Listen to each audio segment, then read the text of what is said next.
Shuhaida.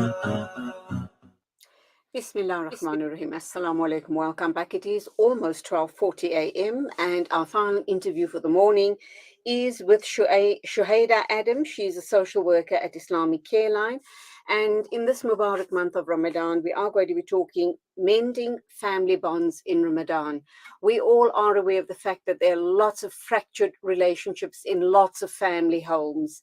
And when Ramadan comes around, we have a lot of social media, WhatsApp messages going around, people asking each other to make me laugh and, whatever else, I love you, forgive me, and inshallah, everything's going to be okay.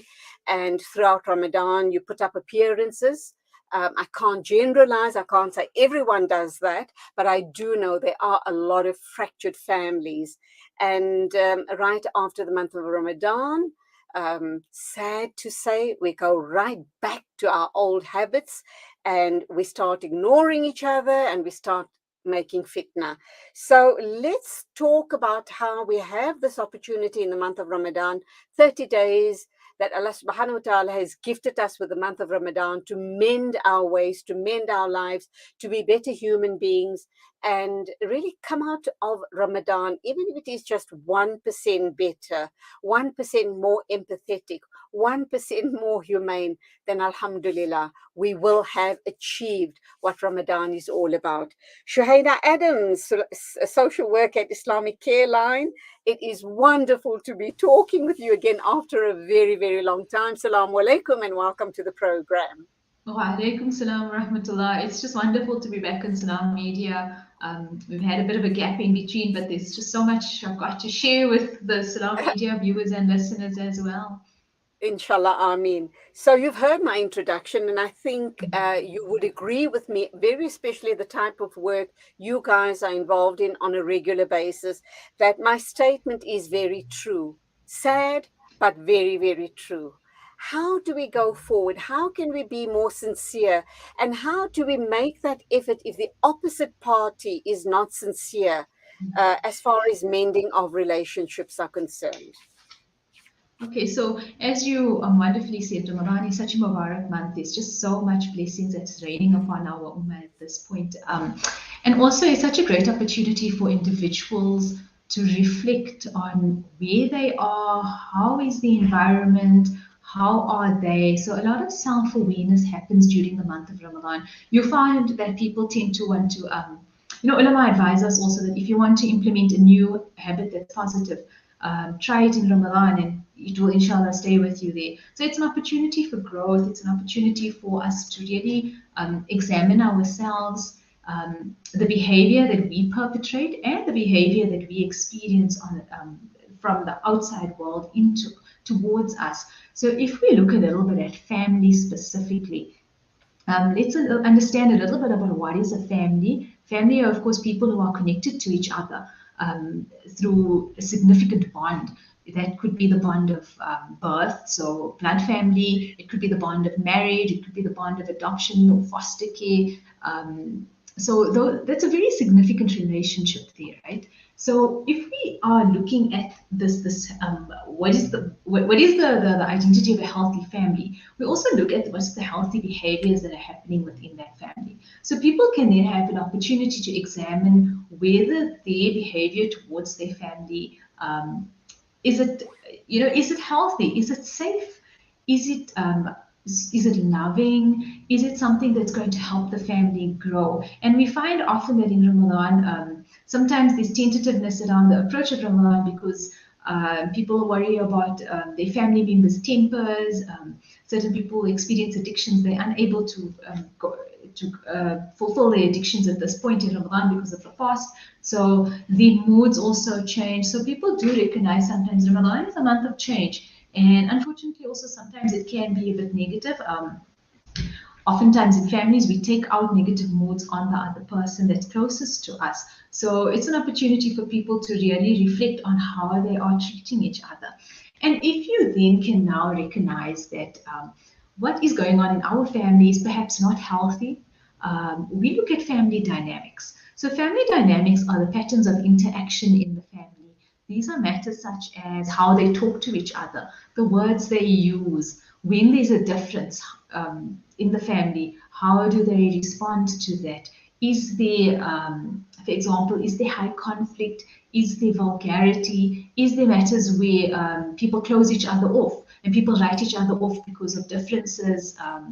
Where perhaps family disowns each other. So if those things are already in existence, it gives us a good idea of where the family is. We also look at things like who plays what role, who fulfills responsibilities. Oftentimes, people they can recognize also that perhaps they are not fulfilling enough responsibilities within the family, or perhaps they are taking on too many responsibilities in the family. Perhaps there are matters that people are not addressing. There are certain unspoken issues, So, yeah, let me uncurrents. let me come in here. You touched on two very, very important issues. The issue around high conflict. I'd like you to talk about how, and you do indicate, and as Muslims we know, and even psychologists say that if you exercise a positive behavior for 21 days, there's high chances that you'll be able to turn that behavior around. And here we as Muslims are so fortunate. Allah gives us 30 days to exercise and change behaviors. So high conflict, how do we broach that subject? And also the issue around, closing off, marginalizing and distancing yourself from certain family members. How do you, if you are feeling marginalized, how do you broach the subject with your loved one, be it a daughter, a sister, sister-in-law, a close friend or whatever it is? How do you broach that? Broach those subjects to say we need to change behaviors here because we need healthier relationships. Because what I wonder about is children in that household. They are, as much as we'd like to think that we're having these situations privately or we're just hiding them away, children pick up on all of this and they're going to want answers at some stage in their lives. And of course, all of these behaviors are going to impact on them as well. No, definitely. And it's okay, let's specifically look at sort of high conflict situations. First and foremost, we always recommend that take stock of where you are right now. If you are feeling entirely overwhelmed, if you are feeling highly emotional, if you are in a strong place of anger, we do recommend to take a little bit of time out and sort of a little bit of time out to contain yourself. Because if you have almost fight fire with fire, it's going to create a bigger fire kind of a thing, right? So if you, first and foremost would be to sort of get a little moment to contain yourself, right?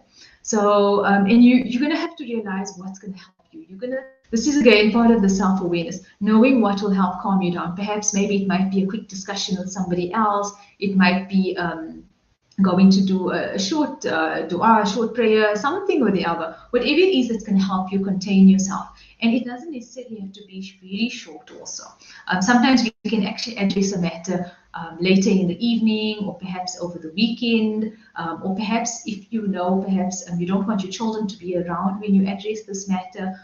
So if you know the children are going to be away for the weekend, or you can make plans around that. So plan in advance. How do you want to go about it? Second of all, then try and identify specific behaviors that will that's going to use that you can use to support your point that perhaps the relationship is unhealthy, our pattern of interaction, our way of talking to each other, it's hurtful, etc. So try to pinpoint specific behaviors. We find that it's quite helpful when the person on the receiving end, when they hear about perhaps specific behaviors and they're not just told that you are, they're not sort of blanketed and overall told that they are a terrible person.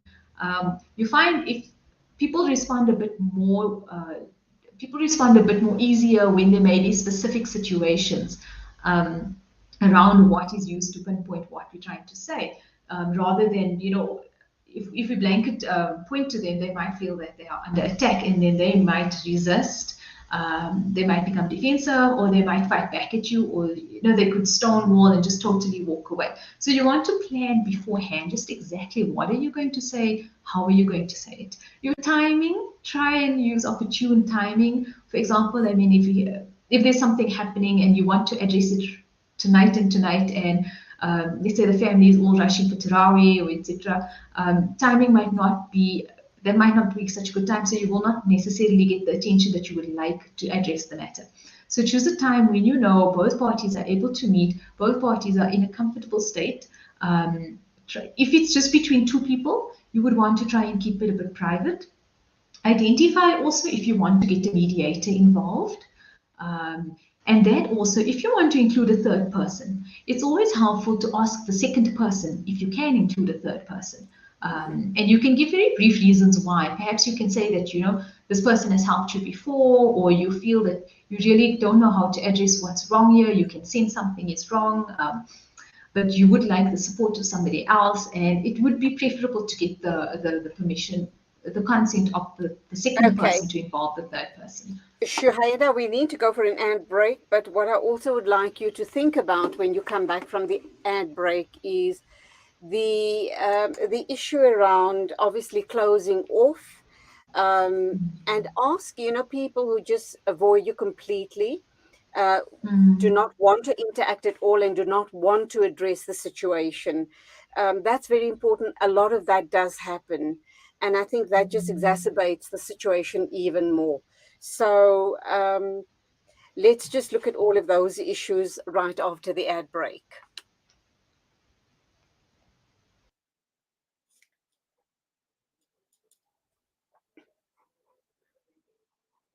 Motion, providing life-saving food, care, and financial support, delivering kindness and hope to those desperately in need.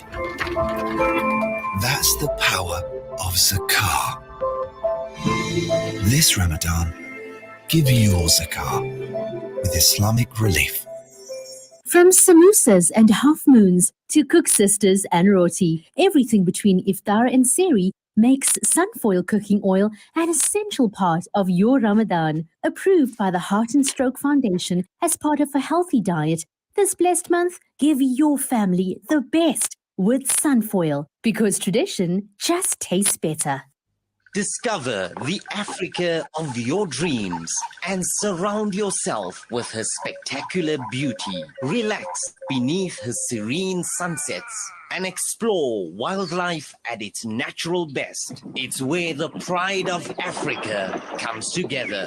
The Kwantu Private Game Reserve. Get to know the Big Five or cruise on an elephant safari game drive. Interact with lion and tiger cubs and enjoy world-class halal cuisine while we pamper you during your 5-star stay. Indulge in the true African experience. For reservations, call now on 042-203-1400 or visit kwantu.co.za. Kwantu Private Game Reserve, the place of gathering. With so many investment options today, it's only natural that you might feel a little confused which route to take. Should I buy shares or should I invest in gold bullion? Randery Jewelers now brings you the Zahab coin, an alternative to the Kruger Rand. The Zahab coin, a solid wealth protector in its purest form of 24-karat gold, is the safest way to protect your wealth. So don't just sit there and watch your paper money depreciate. Change to gold. Call Randery Jewelers now at 031 202 4701 or visit www.rjcoin.co.za, situated at 151 Essenwood Road, Musgrave, Durban. Randery Jewelers, the family name you can trust. Connect and stay ahead with Salam Media. This is Salam Media, coming to you live from South Africa.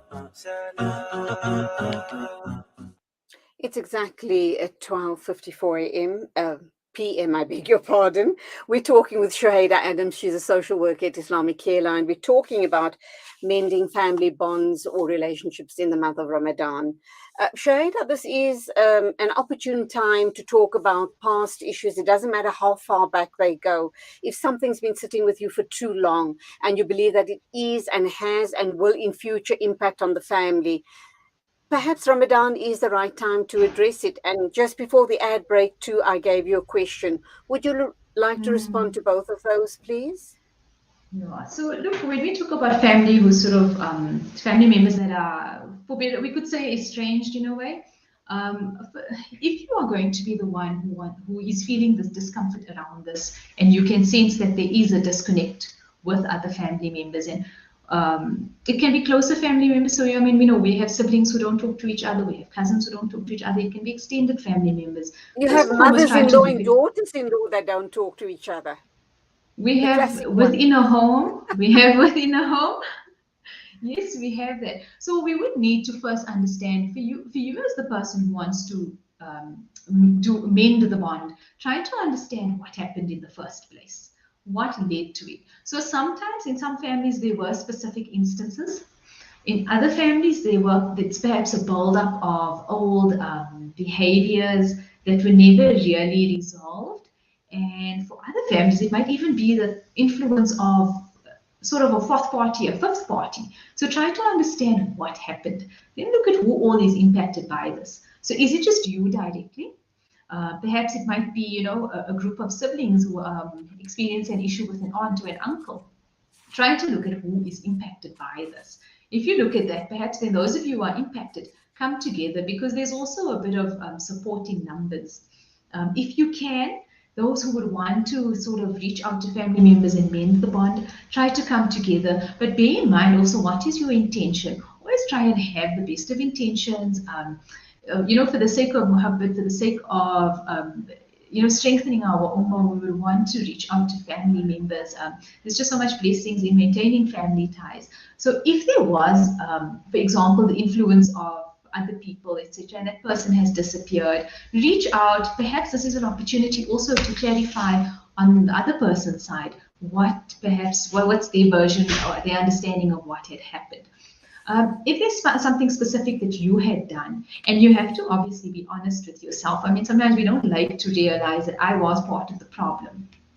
If there's something that you had done, try to see how can you actually make a reparation. You may have to, it might be as simple as going to acknowledge what you did to this person, and then asking for forgiveness. And they may have also been just waiting for this moment for you to apologize so they can forgive you, and you people can hopefully never repeat that behavior again.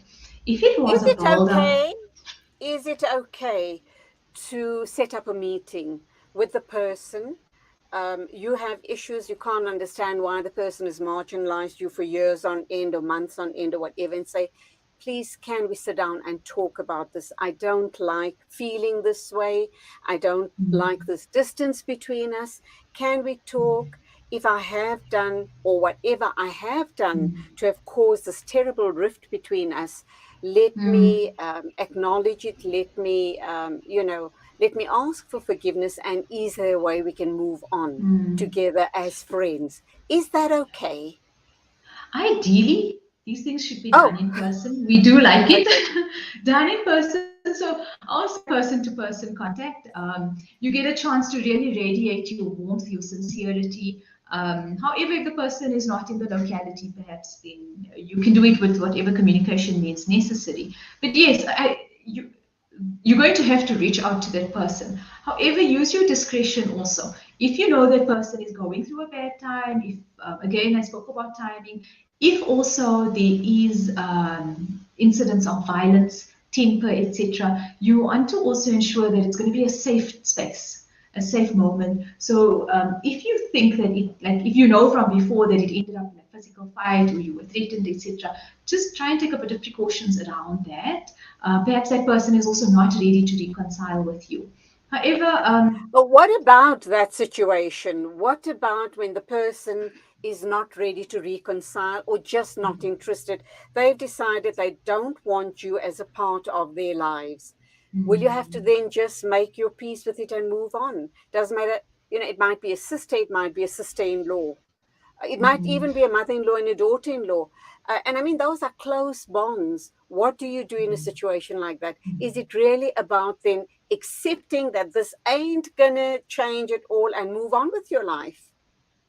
Well, we would put it almost as a last resort part. So if this person has indicated initially as you've reached out with the sort of the olive branch, and if they've indicated initially they want nothing to do with you, or they do not want to reconcile, try perhaps if you have a third party who can get involved, without just sort of giving up at the first try, because this is a serious matter. To dissolve a family bond, to cut ties with family, to close family off, it's quite serious. So try, and then if you get very certain indicators that they will not move, they are not willing to reconcile, hopefully then you can offer your support from afar, letting them know the door is open.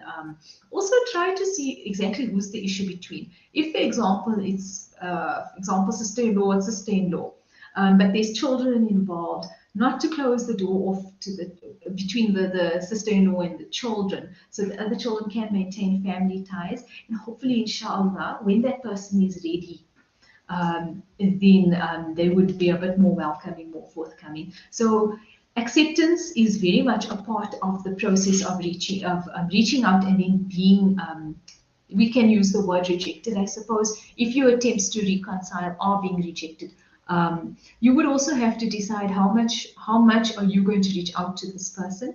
At what point do you feel that you have nothing sort of further, nothing new to add to your attempt, so you have now left it at that person's door, and you place your tawakkul in Allah subhanahu wa ta'ala that you have done your best. And if you have done anything to anything on your side, then you have sort of tried to repair it in some way, or make up in some way. For example, if it was financial, to try and offer to repay it, etc. If it was an item, if it was relationship-wise, you have tried to maybe clear the person's name, etc. Because oftentimes, I think one of the greatest issues we see also in counselling is the effect of gossip, spreading stories, talking about each other in terms of families and extended families. It's a sword. It is a definite sword that can damage families and break families. Just us talking about each other and narrating wrong stories about each other, or providing wrong opinions, harmful opinions about each other. So yes, you're not necessarily always going to win the journey. You're not always going to. It's not always going to work out in that way. However, if the person is willing to reconcile, recognize also that it might not just be a once-off thing of yes, we apologize and we accept our apology, and that's that. Especially for close family members. And live happily ever after. That's not going to work. What is the process? No, it's conscious change. How much work is involved? I should imagine it's over time. It's a matter of time. Okay, carry on. Especially dependent on how long the situation has been ongoing. So for some families, for example, if it was communication patterns, if it was just, if it was harmful, hurtful interactions with each other, and this is the family norm, we're talking about changing families that have patterns ingrained in them for maybe 30, 40, 50 years, that kind of a thing. So to bring about that change is going to require, first of all, motivation from all parties that they're going to want to change this. It's going to require the know-how. So knowing what are we doing that's harming our family relationship, and what can we do to change it. It might be something as simple as learning more effective communication skills. It can be as simple as a parent learning to be a bit more affectionate, learning to be fair between the siblings, because sibling rivalry can sometimes be exacerbated by parental influence. Persistence. So there will be setbacks. No one is perfect. So if you are trying to mend a relationship, and even with our couples, our husbands and wives, if they're trying to bring about change, and there's a slip up, remember that slip ups are part of the process of change also.